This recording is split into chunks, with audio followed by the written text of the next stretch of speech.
VikesNow, Dustin Baker, the November 18th edition. We are a couple days away from Vikings Cowboys, Week 11 at US Bank Stadium. The Cowboys have won 3 consecutive games inside that building, and overall, they've won 4 of the last 5 games against the Vikings. So, in my mind, something's going to give. If you didn't watch on Wednesday or Thursday, I predict Minnesota to win 27-20 and kick this damn thing to 9-1 and focus on home field advantage. But in order to get there, or even if they happen to get to 8-2, which wouldn't be too miserable considering the Packers lost again and they're kaput, we need to go through the storylines and, the things to watch in anticipation of Cowboys at Vikings, which is at noon Central Time on Sunday. So let's do it. All right, the first one is Christian Darrisaw watch. We are all on it, or at least folks that care about the Vikings. He was concussed, along with Caleb Evans, who I will talk about in about 11 minutes, against the Buffalo Bills in that whimsical victory over Buffalo. And right now, he is in the concussion protocol. And I think what you'd ordinarily say at these times is, oh yeah, he was limited in practice. The media hasn't made a big ordeal about will he or won't he play. And you'd say, all right, Darrisaw's trending to play, which is probably the case. I guess if I had to predict, he'll play. But this is the new age of concussions in the NFL. And was it week 3, 4, whatever it was, when Tua Tagovailoa in Miami was mismanaged, and we had this crazy, scary situation on that Thursday Night Football game. We're in a new era with concussions, so I don't think it's a rubber stamp that any dude has a concussion the week before and looks good or sounds good is good to go thereafter. So I think right now, it's Friday, 48 hours before kickoff, we're firmly on Darrisaw watch to figure out if the best offensive lineman in football is going to play against the Cowboys, who lead the NFL in sacks. Why do I call Christian Darrisaw the best offensive lineman in football? I don't do it out of homerism or rah-rah Vikings vibes. It's, according to Pro Football Focus, there is no other offensive lineman in the league that has a better PFF grade than Christian Darrisaw. Therefore, at least for this week, I'm going to call him the best offensive lineman in football because I can, according to the numbers. Well, will he play? That's a big deal. The Cowboys know how to get pressure, especially with Micah Parsons lurking all over the damn place. So, although Blake Brandel did a commendable reservist job against the Buffalo Bills, we don't know if that'll last. These guys are backups for a reason, and sometimes a dude like Brandel is an every dog has its day thing. And I don't know if it will hold up, because otherwise he'd probably be a starter somewhere. So, firmly plant your appetites on Christian Darrisaw because we need to figure out if he's going to play. Now, it may not be complete doomsday if he doesn't, but you know how good he is. He's probably going to be an all-pro, for damn sure a Pro Bowler.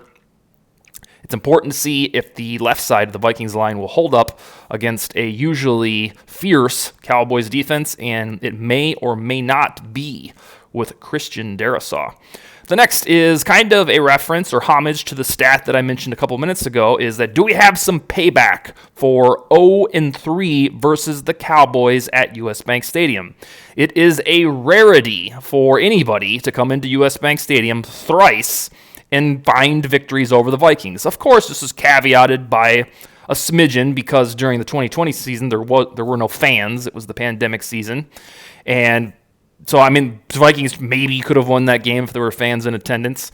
That's just revisionist history. But it's very weird that a team like the Cowboys, who isn't, like the Chiefs with Mahomes or Josh Allen's Bills, they're a decent football team, has won all 3 times at US Bank Stadium. The first one was 2016 on a Thursday night. The Cowboys won 17-15 in a game that pretty much ended the Vikings' season, or at least playoff vibes, if I recall correctly. It really put a dagger in that season that started so great. And then 2020, and then 2021 last year on Halloween, when Cooper Rush and his pals took down the Vikings. So there should be some comeuppance for the Cowboys.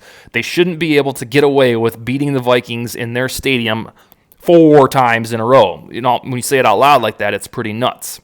And throughout history, whether it's the Metrodome, I guess TCF to an extent, but especially US Bank Stadium, the Vikings are one of the best home field advantage teams in history. And, they're infamous, one of the best teams in general. It just doesn't have the damn Super Bowl. So there should be, the law of averages should come through here, and hence Vikings find a victory because no team should beat them 4 times in a row at their house. I don't even care if it was the dynastic Brady Patriots. They shouldn't do that.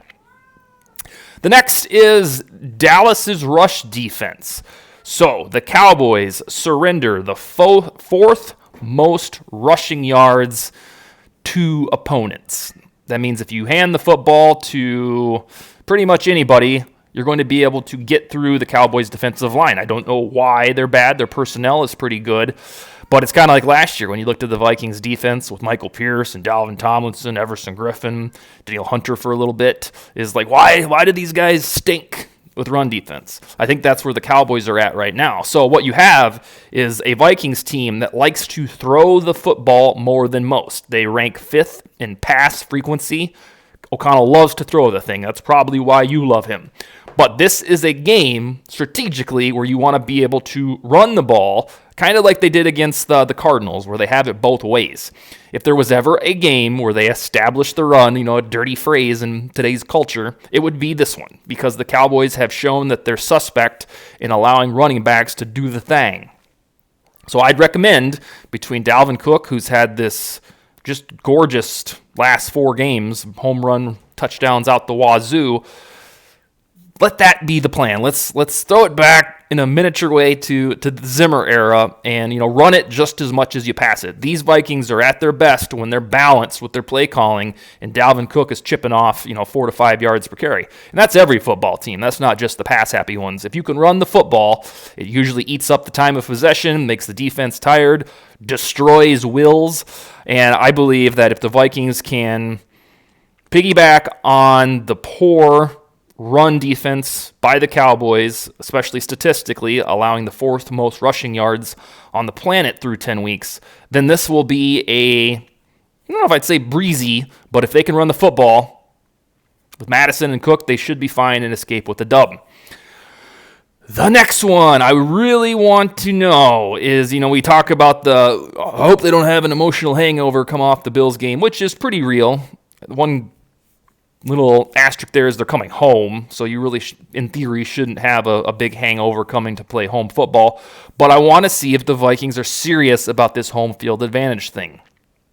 A few weeks ago, I started to dribble it out there in the atmosphere that, this team's 5-1, this team's 6-1. They can start to peek at what home field advantage could do. Now they're 8-1, and the Eagles lost, and the Packers lost to the Titans. So their competition, especially NFC North, is vanquished. Done. The magic number is 3 against the Packers. It happens to be 4 now because the Lions have to drop another game. Nobody's too concerned about that. But if somehow, some way, after 2 years worth of mediocre football, the Vikings are in position at 8-1 to go get home field advantage, to have every snap of postseason football occur at the Glass Palace. Now, is it feasible? Hell yeah. Are they actually going to do it? I still don't know. The Vikings haven't dominated opponents since week 1 against the Packers, and now in retrospect, isn't that impressive because they were the shitty Packers, not the 13-3 or 14-3, 13-4 Packers. I don't know if they'll blow the doors off the Cowboys. We shall see. But now is the time, specifically because the Eagles lost to the Commanders. That should have been a gimme game at home against an inferior opponent. Minnesota can realistically set its sight on home field advantage, and right now they'd probably even be safe with the 2 seed, and then you would just hope that the Eagles lose before the NFC Championship. However, because the Eagles lost and they have the same record at 8-1, all the Vikings have to do the rest of the way is finish 1 game ahead of the Eagles, assuming both teams don't collapse and the Giants or something spring up, and every game will happen at US Bank Stadium until the Super Bowl in Phoenix. So, it's a pretty elementary one. If they lose, I'm like, all right, well, home field advantage, they're not quite that good. And I can see myself saying that. That's how non-dominant the Vikings have been through 10 weeks. But now's the time to get serious. They can go grab home field advantage by the neck and not have any road games in the postseason if they want it. The next one is usually what I like to trot out there. There were so many last week that it was a footnote, but it's ex-players. J-Ron Curse is the starting safety for the Cowboys. He played for the Vikings mostly in a special teams capacity from 2016 to 2019, got in a little bit of trouble, wasn't a priority to resign for the old regime, and has had a career reclamation, went to Detroit, did all right, and now in the Cowboys, he's a pretty damn good safety. He comes back home. Now, that's not the first time. He was there last year. And then your old pal, Anthony Barr. He didn't play last week. He had a hamstring injury, but it looks like he's kind of like Darisaw. He's a maybe. But that's noteworthy because the dude spent through 2014 to 2021, so that's 7 years, 8 seasons, as the Vikings keynote linebacker until Eric Kendricks emerged. And the interesting thing about Barr is that he's the only player that exactly aligned with the Mike Zimmer era of 2014, 2021. They came in together, they exited together. But he might play against the Vikings, and it would just be kind of a cool storyline, the story of the day here on VikesNow. I got 3 more, and then we'll hop off air for the weekend. This will be TJ Hawkinson's first home game. He was acquired right before the trade deadline. Bada bing, he was utilized and pretty much won the game against the Commanders. His ability to snag all the targets, all the throws that were sent to him by Cousins. And then last week he was pivotal on some crucial down situations. So the logo, as Twitter and myself have anointed him, the logo has his first game his first home game with the Vikings, and it'll be against the Cowboys. If you're late to the party, this is your first time ever watching the show, he's called the Logo because he looks like the Norseman, the dude at the 50-yard line on the Viking Stadium. He just looks like him. He's got the facial hair, the long hair, so until he cuts his hair, we're calling him the Logo. His first home game, welcome to Minnesota. Let's see if they can get another win. And he probably just thinks like, oh, this organization's badass. I come here and we come back against the Commanders on the road. Then we're going to the Bills and nobody expects us to win that. And then we go through this Academy Award-winning victory over the Bills, and I played a part in it. He must think the Vikings are just filled with these positive vibes, while the rest of us are like, yeah, it wasn't always like that, but, we'll take it. So Hawkinson, first home game. Second to last one is who would be the other cornerback. I gave that big, long speech about Darisaw having concussion. Well, Caleb Evans had one too. Now, he seemed to be tweeting per his usual routine that indicates that he's probably not suffering from a massive concussion, because I don't know that folks would want to use their phones very much if they were down in the dumps from a nasty concussion. So in all likelihood, because Cameron Dantzler's out for at least 3 more games, Caleb Evans will get another start. If he doesn't, however, that's Andrew Booth's time. And I think he'd probably be matched up against Michael Gallup, maybe Noah Brown, but the other CB is the one to watch. As I said last week, the development of Caleb Evans, because he's apparently the number 1 rookie for the Vikings at cornerback, the development of Evans is ultra important to determine what the Vikings draft needs are. Because you already know Patrick Peterson looks like a top 10 corner in 2022, so he'll be back next year. He wants to finish his career at the Vikings, he said. And then Dantzler is starting caliber. He should be back in about a month, good to go. But in theory, if Evans isn't ready for the bright lights, or Booth, same thing, isn't very good, then you start to enter that familiar territory that in the first or second round of next year's draft, you probably need a cornerback because, Peterson isn't young. But the early indications are that Evans is cut out for a CB2 gig, and then we'll just wait and see with Booth. Regardless, because Dantzler's hurt, and Patrick Peterson could be hobbled at any minute, you get to figure out more about that verdict. Are Evans and Booth worth a damn to be a starter in 2023? If they are not, then you need another cornerback. That's the way it is in a pass-happy NFL. You can't just go into a season with shitty plans at cornerback. All right, and the final one, you'll probably go roll your eyes and be like, really? I want to know the buzz of the crowd. I'll be there per usual at all Vikings home games. I get my son starting to come to all of them. My wife always goes to them.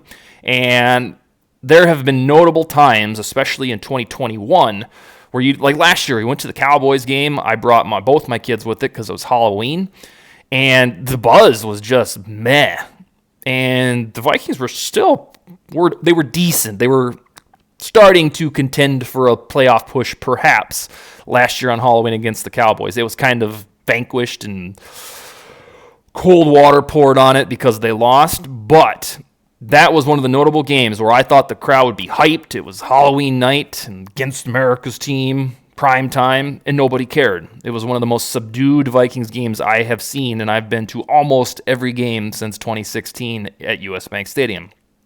However, last year they weren't 8-1 when they played them. So, as a pedestrian and a fan, I want to know if this place is jacked, because that directly correlates to the home field advantage that I spoke of a few minutes ago. Oddly enough, last year when the Vikings played the Steelers on Thursday Night Football, now that atmosphere was pretty damn good. It was 18 times better than the Cowboys juice on Halloween. But it'll be another test to figure out just how excited is the city getting about a team that's 8-1. And the only thing I could think of to say, I don't know why everybody isn't guns ablaze about these Vikings, is because they just don't they don't defeat anybody by more than one score, which is, yes, a little weird.